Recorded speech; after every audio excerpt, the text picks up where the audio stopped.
And good afternoon to respected sir and all friends. So today I am here to present on a topic of Renaissance literature, that is defending Eve from the attack of Femme Fatale Archetype and to emerge Eve as a new woman. So first of all, why a woman is blamed as a female archetype, as a femme fatale. The main purpose of my presentation is to raise a robust question that why always a woman is seen as an object to be seen as an object for the fall of man. Milton's Paradise Lost is not a text of interest for a feminist reader, but a text of great interest to view it from feminist perspective. Eve in Paradise Lost or in Genesis first of all is described as a woman responsible for the fall of man. Just because she ate an apple, she becomes an agent. She becomes an agent to criticize her or to blame her to criticize her for the fall of man. First of all, let me clarify the meaning of archetype. What is an archetype? Archetype is a symbolic or a consistent representation of an object or a human considered from a particular common as well as universal patterns. So, for example, it's a kind of example or an object for which certain patterns are derived from. Femme Fatale Archetype. Now, what is Femme Fatale Archetype? It's a mysterious and seductive woman. The concept of femme fatale is when a mysterious or seductive woman who lures man for his own destruction, and particularly the woman who is or has an unfertile womb, is morally ambiguous and is represented as sense of enigma. Here are some of the examples from cultural history, that is Mohini. You all must be aware of the character Mohini from Mahabharata. Here is a series that is from who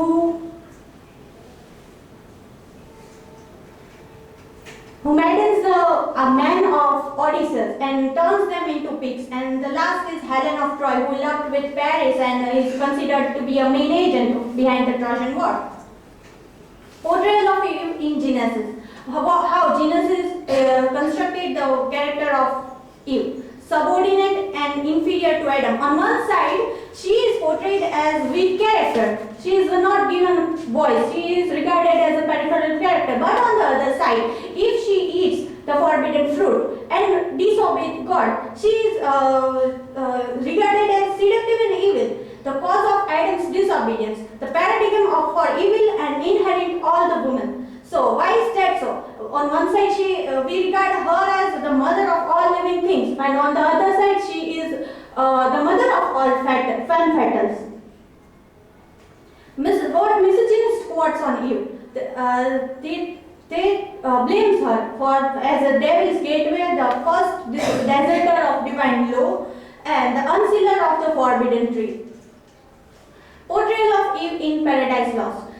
Milton has adapted the central theme of Genesis, that is Eve's eating forbidden fruit, and therefore Adam's fall and the fall of entire human race.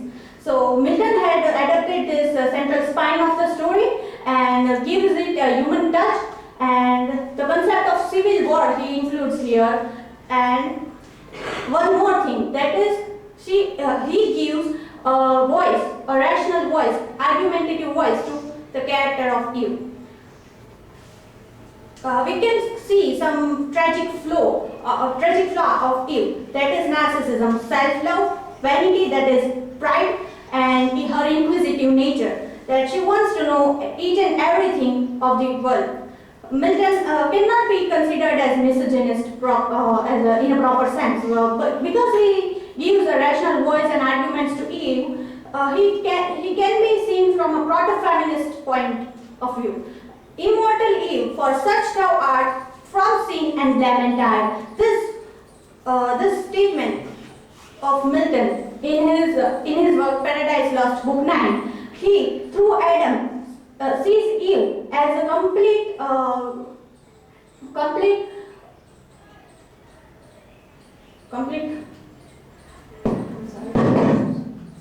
not as a sinner but as a complete innocent being rather. Her way of thinking, her way of thinking, then her curiosity, then her inquisitiveness, her innocence, her way of going for knowledge is what seen here.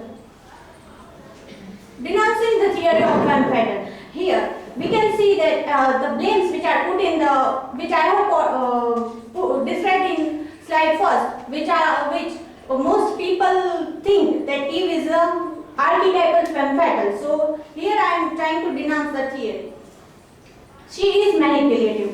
Against the first conception that she is a seductive and seductive woman who lures a man for his downfall. Here she is manipulative. She convinces Adam to eat the fruit. That is not a kind of seduction, but it's her choice and her way of thinking that if I will benefit from the knowledge of that forbidden fruit, Adam should also be also receive knowledge and should also get some knowledge of what is good and evil of the world. Lack of sexual knowledge. See, this is the main point where I can denounce the theory of femme fatale. Lack of sexual knowledge means earlier it is said that a seductive woman who lures men by her charm and enchantress. So Eve, before eating the fruit, doesn't even know that she is a woman. Doesn't even know that she is naked. So her physical representation is not known to her before eating the fruit. But after eating the fruit, she realizes that she should be covered with leaves. So it cannot be said that she is a seductive woman. Desire for knowledge. She is very inquisitive and curious. So she wants to know the evil, good and evil of the world. Sense of intelligence. Here she raises arguments and rationality in her conversation with Satan and convinces Adam to share the blame. She doesn't mean to denounce man from that position, but she here convinces Adam. It becomes also a choice of Adam whether to eat the fruit or not, but he eats because he is in love with Eve in Milton's Paradise Lost. Now why certain narratives tell us that femme fatales, Eve as a femme fatale and women are considered to be the main certain object of fall of man. Maybe